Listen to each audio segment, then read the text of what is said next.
here again, and these Mama's helpers to cook.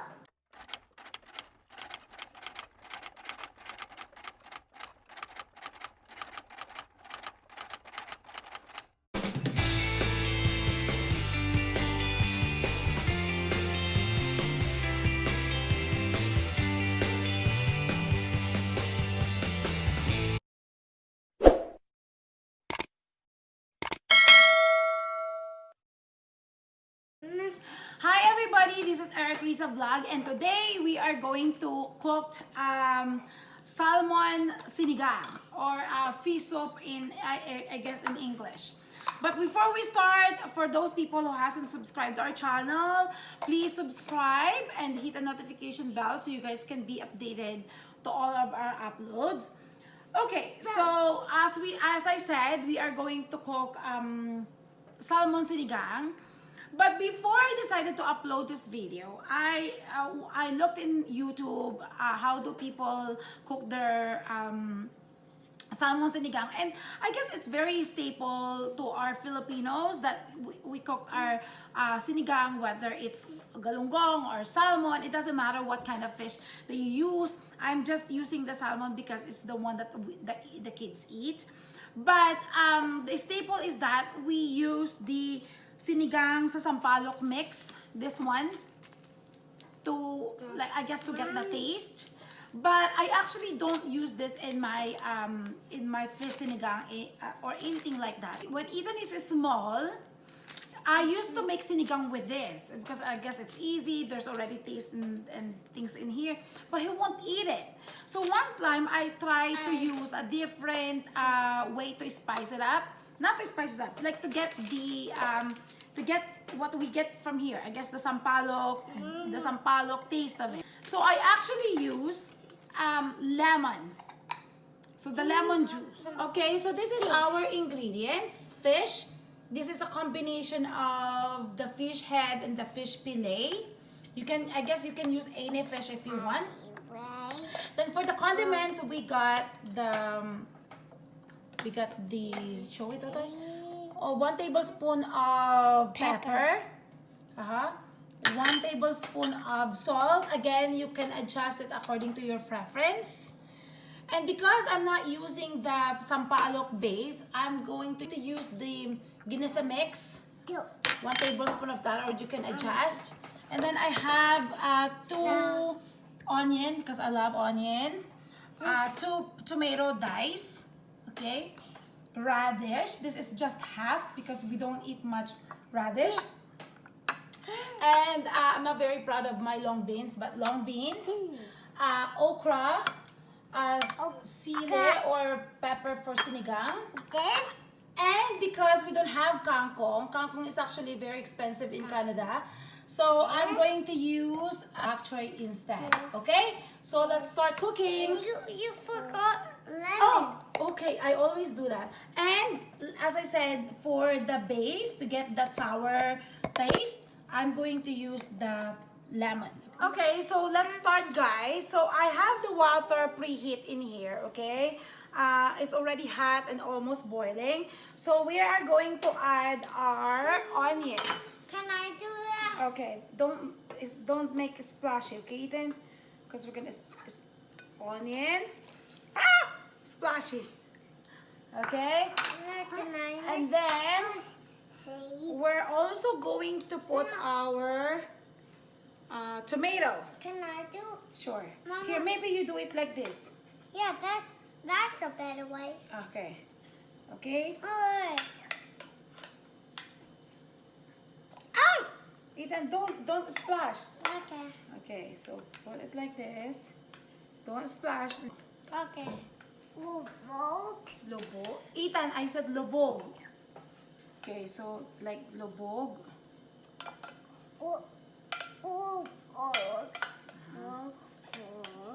Lubog, okay? So that's done.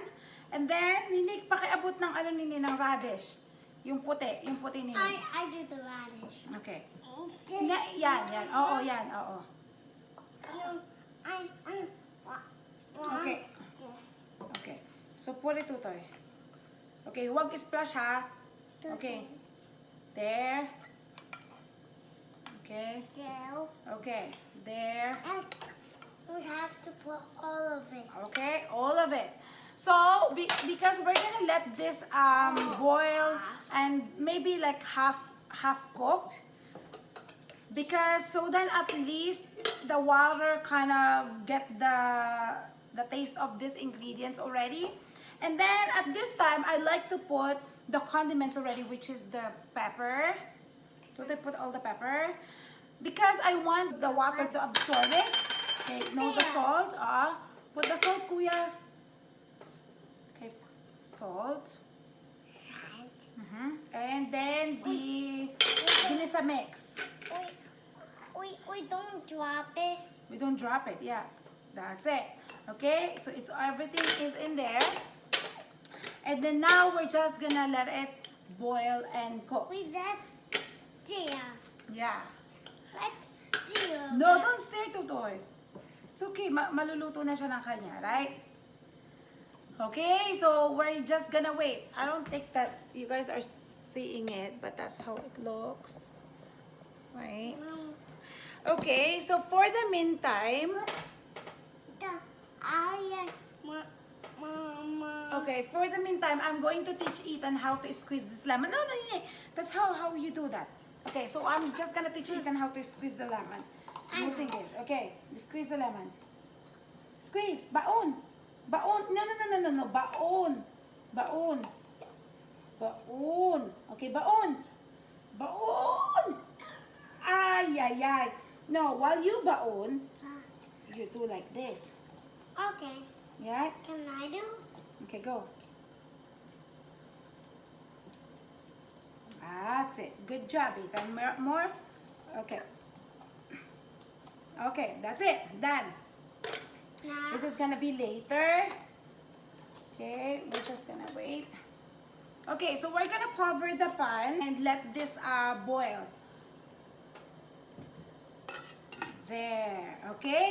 And okay, so we're back and I think the tomato and the radish is already kind of half cooked. So now we're going to add the fish. There's bubbles. I know. So we're going to add the fish. So the way that I do it is that I salt the fish a little bit before at least 1 or 2 hours before I cook it. So then, you know, like the salt sip into the fish. This is a combination of fillet and bony head. Okay? Just because I found it like more taste if it's has a bone in it. Mama, that's the head of my fish I caught. No, this is salmon. It looks like it. It looks like it. Yep. Okay, so since the fish is here for already 1 or I think 5 minutes, so we're going to add the beans. Dini pahiram ng beans, anak. Can I put it? I put it. No, doon ayun anak, yun beans. Now we are going to add the beans. So the bean doesn't really splash. Okay. So put it anak. No, lahat. Okay, so we're gonna add the beans. Okay. And then we'll cook it again for another 1 or 2 minutes. Because the beans kind of hard to cook. And then, oh yeah. Now that the long beans is here for 3 minutes, we're now going to add the okra. Okay? So we're just gonna add the okra. I think I have a very small pan. Oh boy. Yeah. And then let it boil again.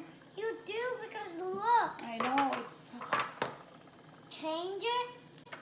And then at this point we can also add the pepper. Can I put it? Okay. Since I did it. Okay. So just add the pepper. Lubog mo anak, lubog. Lubog. And then cover it again.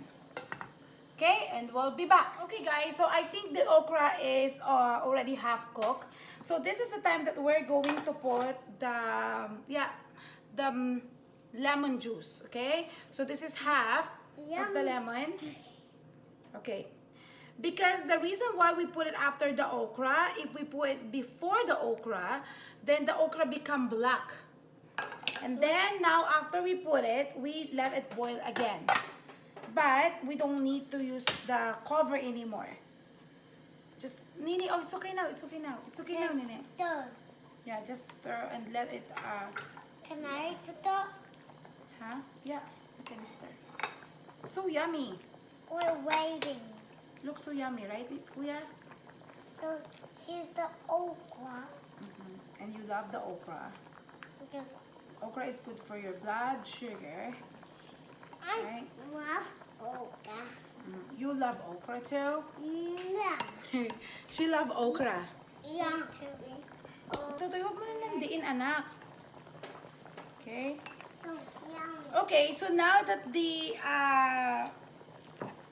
lemon juice somehow is cooked, we can now put our final ingredients. Okay, put it in, Tutoy. Okay, lahat, anak, lahat. No, this put it one at a time. Okay. No. Same.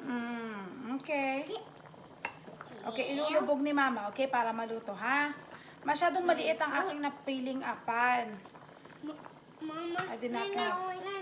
No. Okay. There. Okay, maybe that's enough for now because we don't want anything to be so. So Okay. this wait again. Yeah, so when Papa come home, we put more vegetable. Yeah? Okay, so and then you just basically boil the vegetable. I don't like the vegetable overcooked. So we're just going to boil it. Nini, okay na anak. Okay na, mamaya na yung pagdating ni Papa. So I'm just gonna boil the vegetable for, I don't know, maybe 1 minute. And then while waiting for it to cool down, Nini, no more. Then the vegetable will cook by itself with the heat.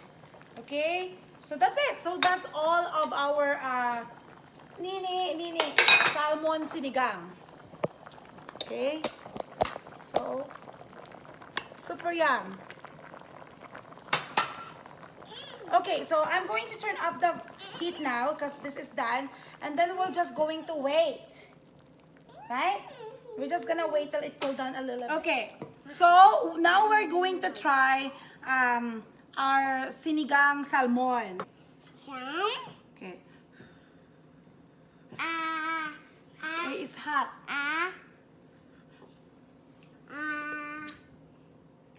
Good. Okay. How was this about, Ninay? Good, Mama. It's very good. Yeah, the taste, it's so good how the lemon kind of dominates the taste. Like it tastes so natural. Okay, then. I think I tried this before because I remember. No. No, the sabaw. soup. Okay. They really love this thing. It's so easy and it's so quick and it's so healthy. Yeah. It's just like.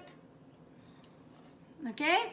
All right, guys. So my kids obviously love this food, and this is actually one thing that I cook often if I need, like, you know, if I want to feed my kids like a soup.